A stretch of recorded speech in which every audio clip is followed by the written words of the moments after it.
welcome to the show. Great guests waiting backstage. Before we meet them, who else has been meeting this week? Well, Boris Johnson met with Sir David Attenborough to announce a new climate change conference. It's a meeting of minds. The world's greatest naturalist observing a golden-crested tit. Yeah. They discussed the impact of climate change on some of the world's most exotic creatures, like this one. Which reminds me, Donald Trump has been in the news. Yes, he has. President Trump has been acquitted of his impeachment charges. Now, it meant he was in confident mood at the State of the Union speech. That's the House Speaker, Nancy Pelosi, behind him there, thinking, I wonder if there's a subtle way I can show Trump what I think of his speech. Yes, there was. She actually ripped up Donald Trump's speech. And like, those are two things you don't often hear in the same sentence. Donald Trump and ripped.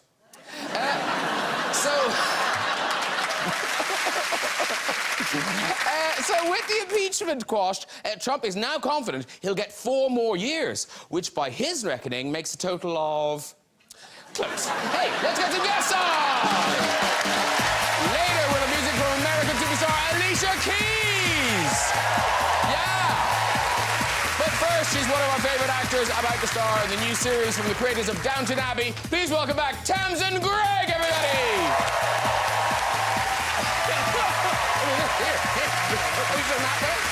Okay. Good, Tamsin. Good, Tamsin. Hello, darling. You look so slinky and stylish. Thank you, thanks.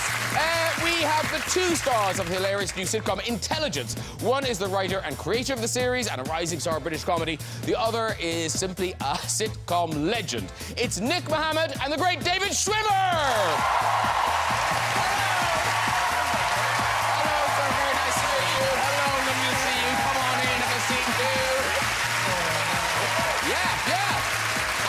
Three-time Oscar-nominated actor has starred in Foxcatcher, The Kids Are All Right, Spotlight, and the Avengers franchise as the Incredible Hulk. Please welcome our friend Mark Ruffalo! Nice to see you. Have a seat, man. Hey! Oh, look at that. Oh, a little bit of bonding and greeting. That's lovely. Like each other. Yeah, welcome. And David Schwimmer, you've never been on the show before. I've not. Thanks for never inviting me. Oh, no, that can't be true. That can't be true. No, I'm really. Well, we're very nice to see you. Yeah. And here's a weird thing. You don't meet many of these people. David Schwimmer, you are sitting next door to a unicorn. Mark Ruffalo, tell David an interesting fact about yourself. You know the fact. I come from Kenosha, Wisconsin. That's one of them. No, you've never seen Friends, have you? I wish You I must have seen like you must have seen. I've seen a lot of parts of it. It's not. No, I don't. It's totally fine. Me. But that must be rare. It is. I think I'm the only one in this Okay, I've got an audience. admission to make, okay? When I was sent the script of episodes, and I read the first episode of episodes, and it said, and who's going to be in your show? Matt LeBlanc. And I did have to Google him. No. So, yeah, we're in I'm so together. sorry, David. It was only supposed to be one person, and then the rest of the show was just going to be bigging you up. You've seen it, right? You've seen it. Nick, do you know who he is? Sorry, which sitcom is this? Okay, I'm going to get a DVD set to Yeah. I appreciate it. Listen, let's start, ladies and gentlemen, with our movie of the night. Mark Ruffalo brings us Dark Waters. Now, this is out on the 28th of February, and it's an extraordinary true story of a kind of cover-up in corporate America that I didn't know. Do Americans know this story? No. OK, so tell us about the story and who you play, because he's sort of an unlikely hero in this story. Yes. It's about a lawyer, a chemical defense lawyer, a corporate defense lawyer, who hears from a farmer that he knew when he was a boy that his cows were dying and that he thinks it's DuPont's landfill that's killing them.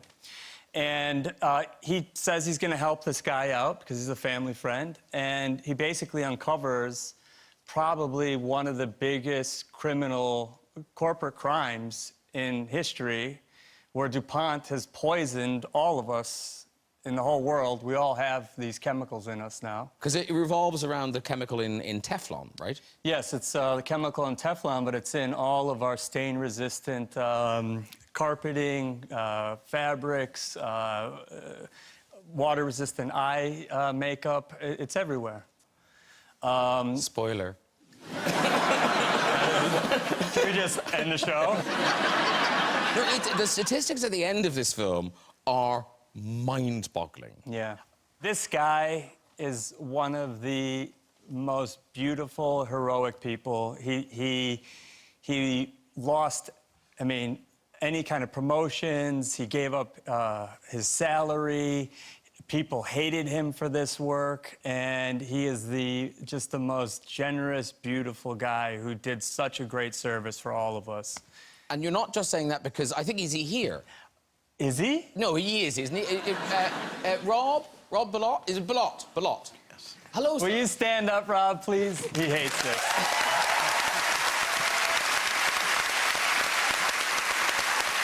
So...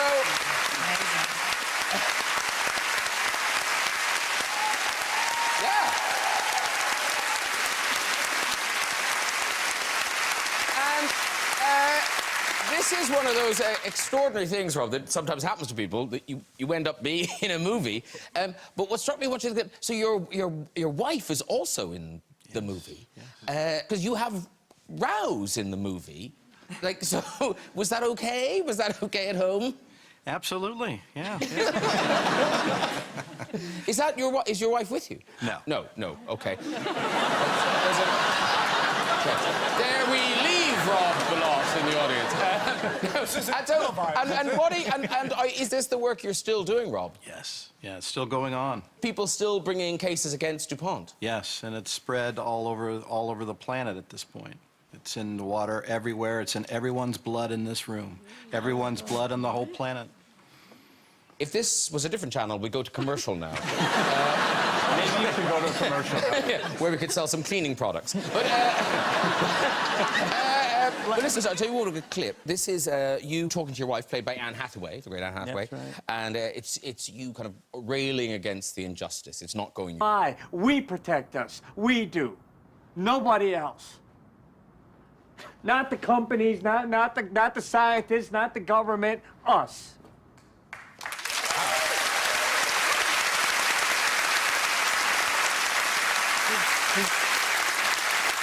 He's actually much more handsome than I played him in the movie. Sorry about that. And talking of when you play real people, David Schwimmer, you famously played the original Kardashian in The People vs. O.J. Robert Kardashian. Yeah, Robert Kardashian. Obviously, he wasn't around to talk to, but did you get feedback from people who knew him, or from the rest of the Kardashians, or? I mean, they had reached out to me. His daughters had reached out to me to meet, but I didn't really think it was relevant to meet with them because they were so young at the time, and also they wanted to do it on camera, which I didn't see reason to do. Oh, like to be part of their show? Yeah. Yeah.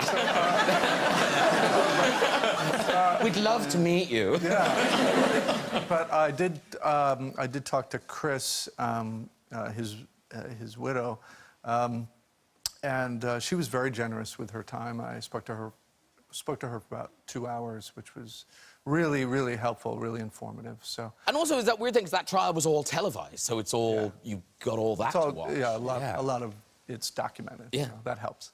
And talking about Dark Waters, one of the good things about, I guess, for you talking about this film is going in. We know DuPont did it. You can't spoil this plot for us. Because your experience on Avengers, as you've had a litany of plot spoilers. Excuse me? Me? Well, no, I'm the best. You're marginally better than Tom Holland, but that's it. Yeah. I taught Tom Holland. Tell us about was it the premiere of Thor? Oh, come on. Oh, go on. Go on. Oh, it's all over now. They can't fire is. you. They can't fire you. No, they tried. So, if you don't know this story, this is what happened. Are you cutting? It's coming to you talking. So they asked me to do social media backstage, and at that time it was like Facebook Live had just hit the apps, and so I was back there doing my Facebook Living, and I thought I hit the off button, but I didn't realize it had 2 different off buttons. And I went off, ran to my seat. They started the movie. I put my phone in my pocket.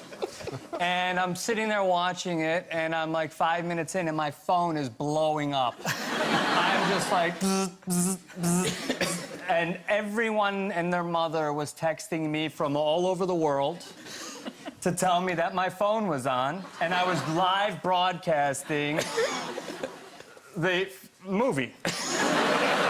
But of course, I'm a gentleman, so I don't check my phone in the movie. So finally, they sent a lady down, and she, hey. And I'm like, what? And she's like, your phone is on. I was like, no, it's not. It's in my pocket. She's like, it's on. And I pulled it out, and I just like, oh, shit. I get a call from Kevin Feige. Oh, the big boss. The boss. He's like, what are you doing, man? I said, Kevin, it was an accident. I swear to God. They told me to use the Facebook Live. I don't know how to use it. He's like, you can't do this stuff. I was like, no, you're right, sir. Yeah, you're right. Sir. And the next day, I showed up to do press, and I'm hurting. I can't look anyone in the eyes. And I walk over to him to say sorry, and he grabs me in a bear hug. And he's like, that was genius! We got more press from that than the whole premiere! We couldn't have imagined doing something that good. All they heard was laughing. Because you didn't see a lot of it, but your son brought you to the last one, the Endgame one. Oh, yeah, so, I mean, I didn't know a lot... You've never seen them. OK, so... I mean, I don't... You know, there's a lot of folding of clothes to do at home, so, you know... So, anyway, so I said, well, why don't we all go and see Endgame? We'll go as a family, it'd be a lovely thing, and, but maybe you could help me so I, know a bit of the story. And so one of my sons did a PowerPoint... Oh, it was so brilliant. He did a PowerPoint presentation of the whole story up to the end of Infinity War and went through the whole thing. He's a mathematician. He's very direct. He'll sit there and think, you go, what's the film about? And he'll tell you in one sentence. He's got this incredible brain. So he did this PowerPoint presentation and then a little quiz at the end just to test that we were listening. And I got full marks on the test. You did? Yeah. Wow. But it's because, why he did it is because he knows that if we were in the cinema, I would be the one going, so what's the, what's the guy in green? Why is he so angry? So that's why he did his PowerPoint presentation. It was very helpful. Because I feel, Nick, you can't prejudge people, but you seem to me like the sort of person who would be a big fan of these films. Wow! You're such a stirrer! That's a nice thing to say, right? It's a very nice thing to say. I mean... Don't come at me, Mark Ruffalo. You're in them. I'm saying he looks like someone who would love these films. You're going, don't be so rude. Yeah. What are you talking about? You know he hates them! Oh, you don't? Do you like them? No, I've just never seen them. You'd love them. You'd love them. I would like them. Yeah. I think that, and I'm not just doing this because of what you did to No, David. it's okay. I didn't do that to him. True. Yeah. It wasn't to you. No, I just don't know where to start now with them. What should I start with? With my son. The beginning. Right? Go on to my son. There's already a PowerPoint presentation getting you right up to speed. This might sound like a stupid question. Is Endgame the last one? It's the most recent one. Where's my phone? You're not going to do... Are you doing more of them? I don't know.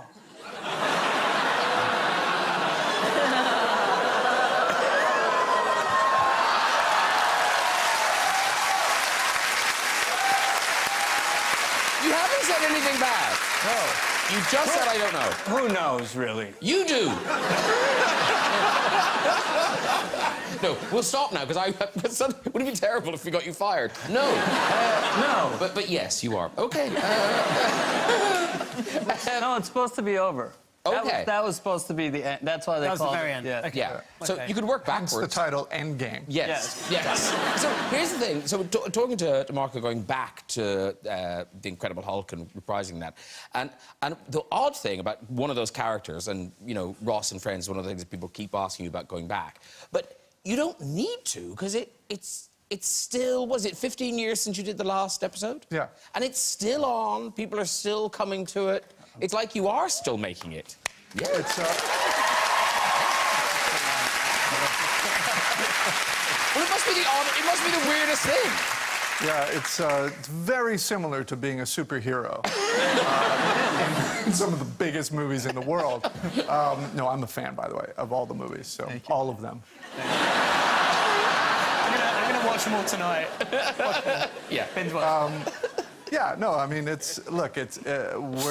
both surprised, the whole cast just really surprised and also overjoyed that the show is still finding an audience and younger generations are finding something fun about it. Really. But also, you must meet people who are so young and like they're watching for the first My time. daughters. My daughter watches it. Well, that you would Yeah. think that's like a fun 12. father-daughter activity.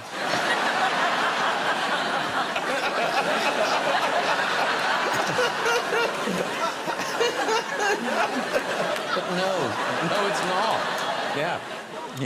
He got me. Very good.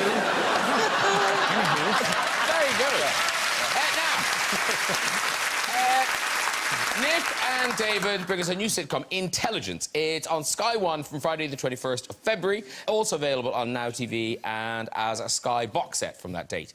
And now, Nick, Mohammed, this is your baby. You created it, you Yes. wrote it. Tell us about it. So it is I guess it's a workplace sitcom set in GCHQ, which is like the government communication headquarters. So like I guess a slightly less, slightly sort of less sort of sexy version of MI5, MI6 in terms of, or certainly the way they're portrayed in films and things is sort of quite actiony, whereas GCHQ doing a lot of the kind of data crunching and a lot of hugely important work to national security. So that's kind of the backdrop to it. That's where it's based, and it focuses on an NSA agent, played by David, who comes over and joins the team and sort of massively shakes things up. OK, and who are you? I play an analyst, like a really junior analyst, so the kind of, from like a profile point of view, it's very sort of similar to real life. And here's the thing. So, Nick Mohammed, you write this is your sitcom for Sky One. Yeah. Great, congratulations. Yes. The question is, how the did you get David Schwimmer in it? How did that bit happen? Genuinely, Because he's a great writer. that's great. It is really funny. It is really He funny. just emailed me. He just emailed me emailed with with a David. great idea. I was like, that's really funny. But also, you seem like you are a big fan of British comedy. I am. Yeah. How did that happen? How did you get introduced to it? Or I guess I've always been since I was a boy. I mean, I've watched, I think, as much as I can.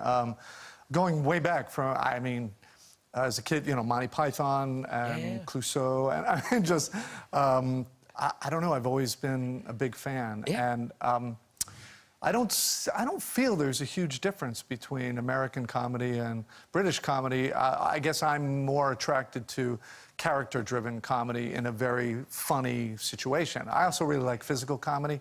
So you guys do a lot of great physical comedy as well. And in this world, because it is quite a specific world that we don't really know, were you able to go, were you able to visit the actual place where they do this work? No. No. Because they're obviously very security conscious. Oh, so boring. I did a lot of research. I mean, if there wasn't a lot of alarms pinging there with my name, just... Mr. Mohammed is fooling us again. He's looking into the specifics of terrorists. Oh! It's It's a great cover, though, isn't it? Yeah, I'm just writing a comedic show. No, it's not a cover. No, we were lucky enough.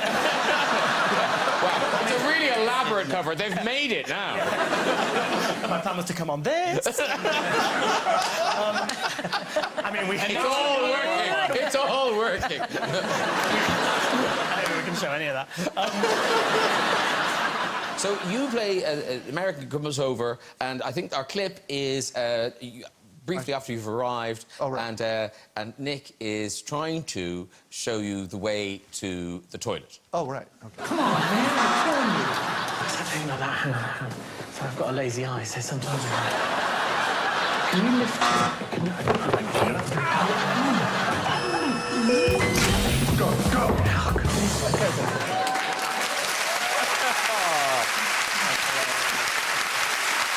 Really funny, really funny.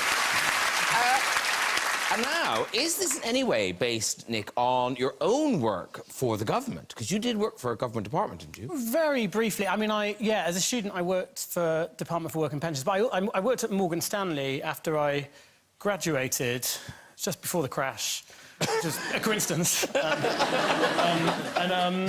Yeah, I guess it slightly is. I kind of love those environments where, I mean, particularly with Morgan Stanley, where the stakes are kind of pretty high. I mean, not on the level of GCHQ, but there is still a kind of I guess, a sort of an everydayness to it, an ordinariness to it that you kind of get used to. And in fact, one of the storylines well, that sort of kickstarts one of the episodes is that my character sort of deletes a load of really important files, and that was based on at Morgan Stanley, I accidentally deleted. Lots of money. Well, kind of, yeah. Which is why we had to crash. And it was, I think, it was important enough that when I left, they mentioned it in the leaving statement. I thought it was fine, but they were basically automatic trades, so effectively like standing orders. And I thought that I was just playing around with what I thought was a mirror server, so that if I deleted them, it wouldn't really matter because it wasn't like real world. It just sort of reflecting what was really going on. But I was really deleting them, so it was pretty, yeah. OK. I think, long story short is, we're very glad you're now working in comedy. Yeah. We can all breathe a sigh of relief that you found your niche in life. That's all You good. turn the TV on to watch it and it's not there, it's because you've gone delete. The thing is, you know, we all do other jobs when we're starting out, and lots of people do the classic catering. David Schwimmer, you went one up from waiting tables. You did waiting tables with a little bit extra. I waited tables for a long time, about 7 years, but my first gig was as a roller skating waiter at this. I was good. And it was at this really cool place in Chicago. Really cool. It was. It's called Ed DeBevick's. I worked at Ed DeBevick's. In LA, when they That's right, they opened one in LA. The stars that came out of this place. Because you had to play a character. Yeah, I was Romeo. I was Frankie. You roller skated as well? No. So only Romeo roller skated? No, well, in Chicago, they had roller skating waiters. Oh, right. So, and I was roller skates and I was serving all the outdoor tables. So there was a huge parking lot and a pretty wide sidewalk with tables lined up like picnic tables where families would come and you'd make not very much money with minimum wage in the States, as you're aware, but you made a lot of money by performing stunts. So I would like line up people's kids and they would kneel next to each other in a line. I could probably jump over 3 or 4 at a time. I'm serious. And then I would say, hey, you guys want to see it? You know, the parents were like, yeah, go for it. And I would just take off down the street and jump all over, over them and then kind of like skid to a stop, and then I'd get, all these fancy tips from doing it. But you had to play a character, and my character was like Romeo the Romancer. He was kind of based a little on Travolta in, Grease or something. You know what I mean? It was a 50s diner, so I had a big pompadour and, bigger muscles at the time. Is this from that time? Is this when you were Romeo? No. Oh, man. That was a whiff of Travolta. I had like that earring. I had cool, that. I had that earring. That screams Romeo. Yeah, no, but my hair was not as long as that. It was more of a pompadour. But, okay. Yeah, similar embarrassing time. And now, is there a reason why they didn't transfer the roller skating to the new branch in LA? I don't know. But wasn't there a story where somebody's stunt went wrong and they stopped the roller skating? They're really lawsuit happy there. I have no idea. Is that? Oh, is well, that- I Did had you nothing ever go do- to the LA DeBevics? No, I think by the time I got It was gone. there, it was gone. Yeah, it's too bad. Yeah, Yeah, Rob it was Ballard. You Rob missed Ballard is doing a class action of people who got hit by roller skates. That's your next movie. That's your next movie. Yeah, dark catering.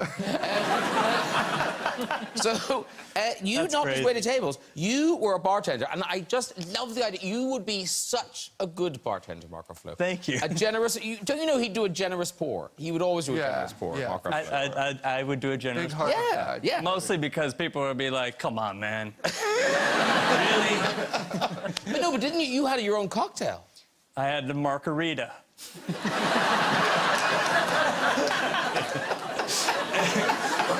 and You could really, have gone with Ruffalo, but no, margarita. but I ended up having, you know, I'd start early and I'd have my Thursday night crowd. Yeah. Partially because, and I'm sorry, Sean McPherson, wherever you are, I gave away a lot of free drinks.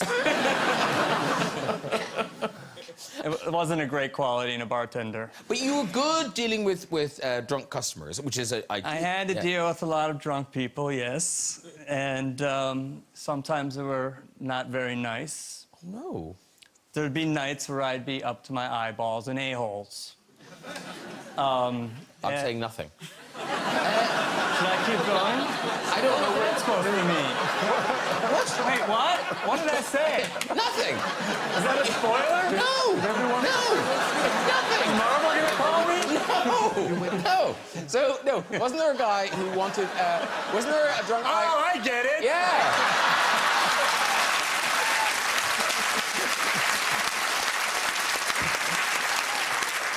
Wasn't there a drunk It guy? wasn't that kind of bar. Wasn't there a drunk guy who wanted sambuca? Yes, there was. Okay, so tell us about him. So occasionally, you would get someone who was so obnoxious, and it was the end of the night, and this guy came in, and he's like, all right, and he was wasted, and he was such an a-hole. And he's like, I want a Zambuca. I'm like, come on, man. You're doing okay. He's like, give me a Zambuca. And Did he hit his Okay. knee like that? Was at the bar? I thought, yeah. give me a Zambuca. I'm like, okay. So I pour him the Zambuca. Light it!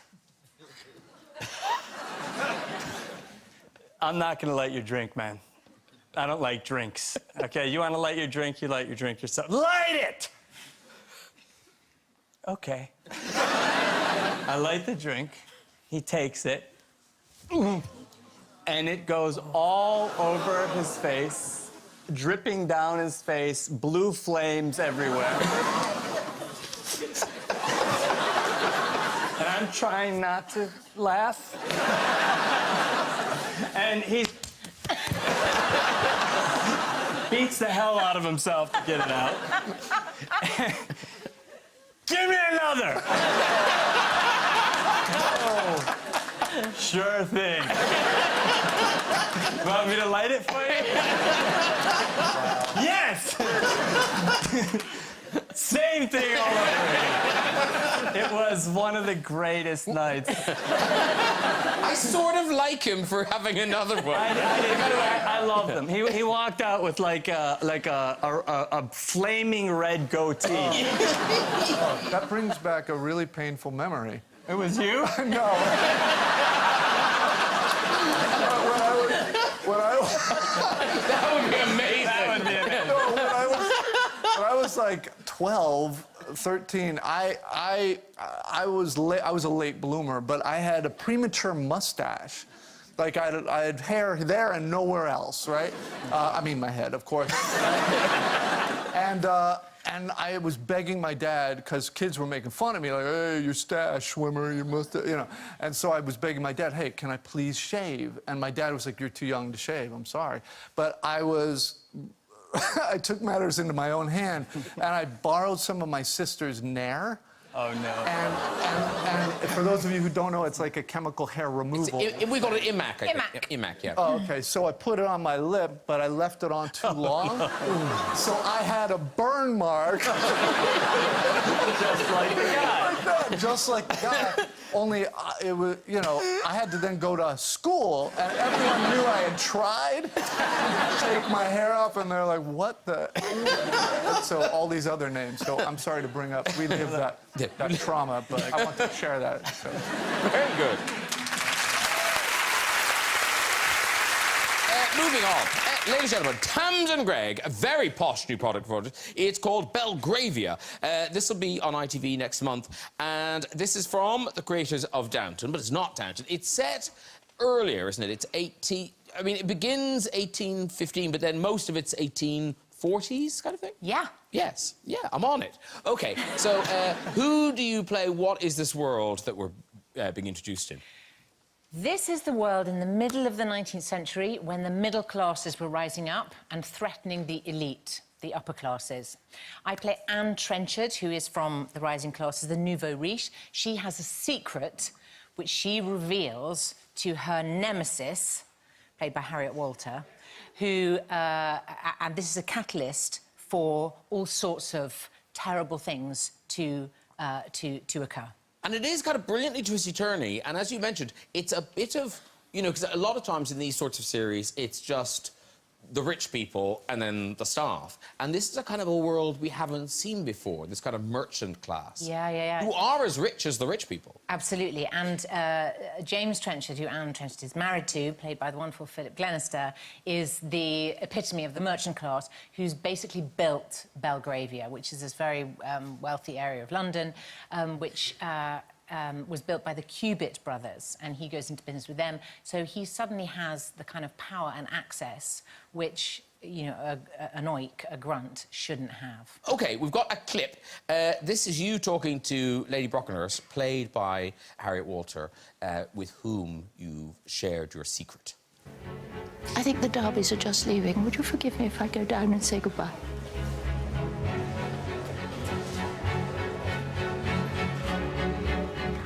Ooh! It's so good. You're great at it. Really, really good. And it's one thing being recognised for, you know, a huge sitcom or a big movie franchise, but Tamsin Greig, global recognition from a radio show, the Radio 4, The Archers. Yeah, for my voice, yeah. Yes. Now, I don't know, Nick, you must know The Archers. Yeah. So what do you like? I just know, yeah. You guys, do you know The Archers? Do you know of The Archers? Sure. No, how do you... It's an everyday... What is it? Everyday rural It's an folk? everyday tale of farming folk that was started in 1951. It was a radio show. It's a continuing drama. It's been going since then for more than 60 years. Who do you play? So I play a character in that who's a farmer. She's the daughter of the richest farmer in the area. She now lives in Hungary, and she runs a big farming concession there in Hungary, but also comes over to cause trouble. And they moved me out to Hungary when I became less available to voice Debbie Aldrich. But you still dip in. I dip in every now and then, but people do tend to remember my voice. But sometimes it's not your voice. Were you in a DIY shop? OK, so I was 9 months pregnant with my last child, so I was really big. And I was... You get to 9 months, you think, oh, I'd better decorate, because that's the best time. Yeah, of course. Yeah. So I was on my hands and knees, trying to get some paint from the bottom shelf, right at the back. So my big, pregnant arse was right up in the air, like, going down like that. And I heard someone from behind me say, well, if it isn't Debbie Aldrich.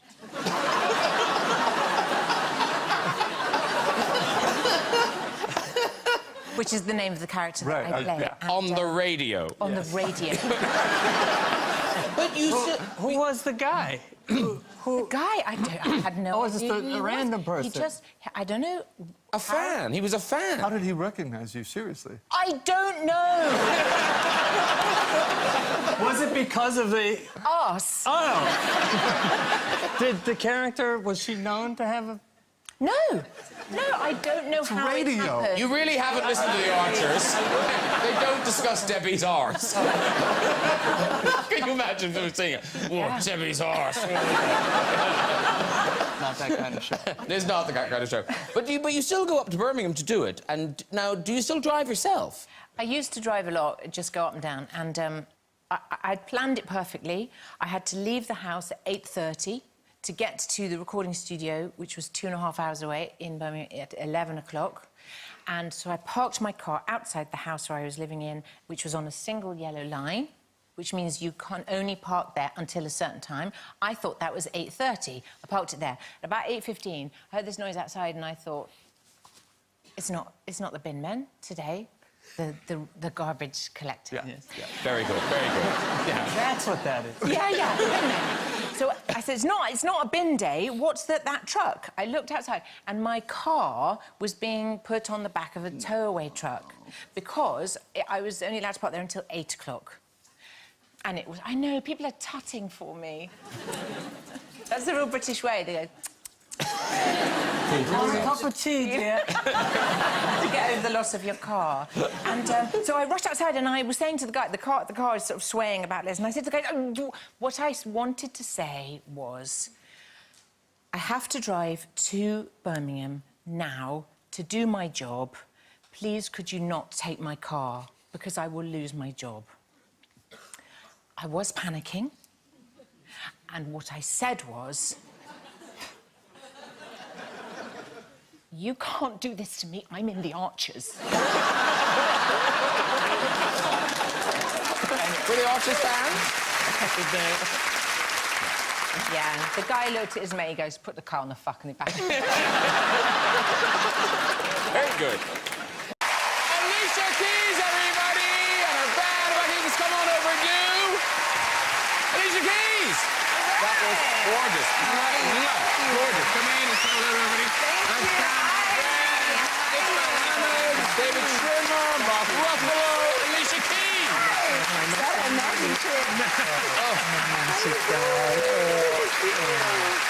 Legend. You're amazing. Yeah, do you want to go fine? Very good. It's a Thank you little so much for crowded that. on this couch. There's a shift on the sofa. Plenty of room? Is this fine? Yeah, wherever. We had to now. add some more feminine energy out here. Yeah, we did that. I just touched your bum, I'm really sorry.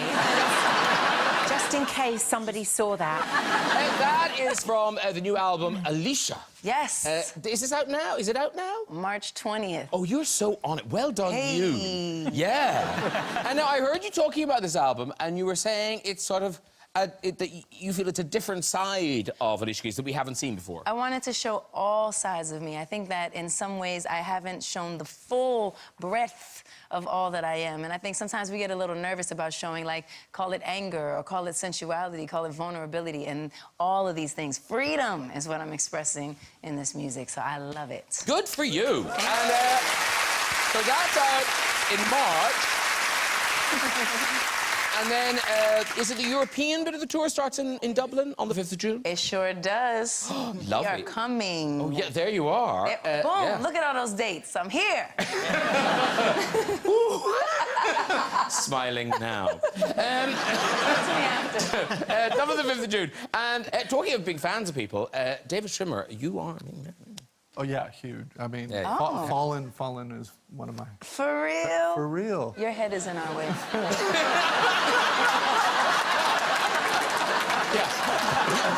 Are you in concert in London, I assume, this summer, then? I am. I'll be there. All right, because I'll be there. I'll be in 100% Manchester. I'll I'll be be there. in London. You come to all of them. Come to Dublin, too. Come to Germany. Come wherever you want to I'll come. be in London. Although a very big fan. You know, he has things to do. He's busy right now. Listen, good luck with the tour, the Thank record, you. and thank you so much for that 5 minutes performance, Alicia Keys! Right, that's nearly it for before we go, just time for a visit to the big red chair. Who is there? Hello. Hi. Hello. Hi, what's your name, sir? My name's Nick. Nick, lovely. And where are you from, Nick? I'm from New Zealand, but I live here. Oh, you live here. And Next Wednesday. what do you do here? I'm a paramedic. A proper job and everything. Yes. We're glad you're That's here. important. Yes. Yes. Okay, off you go with your story, sir. So when I was a paramedic back in New Zealand, one Sunday afternoon, I went to a guy that chopped 3 fingers off from the lawnmower. Ooh. And we packaged his hand up. We had to look for his fingers in the bush and the hedge and everything like that. And we rushed him to hospital, because if they get to hospital in time, they can reattach the fingers. And on the way to hospital, I said, "You're 40 years old. How do you know not to put your hands at the bottom of a lawnmower?" And he said, "I was driving home this afternoon, and I saw that a guy had picked up the lawnmower, turned it on his side, and walked across the front of his hedge." And he said, "That's a brilliant idea. I need to do that." So he did his lawns, and then he did that. And as he turned up to hospital, we walked into resus to see the surgeon, and we walked past another person, and he said, "Hey, that's the guy I saw doing the lawnmower." And he cut off 3 of his fingers as well. You can walk it. Walk. Good. Okay, that really is all we've got time for. If you'd like to have a go in that red chair yourself and tell your story, you can contact us via our website at this very address. Please say a huge thank you to all of my guests tonight. Alicia Keys, everybody.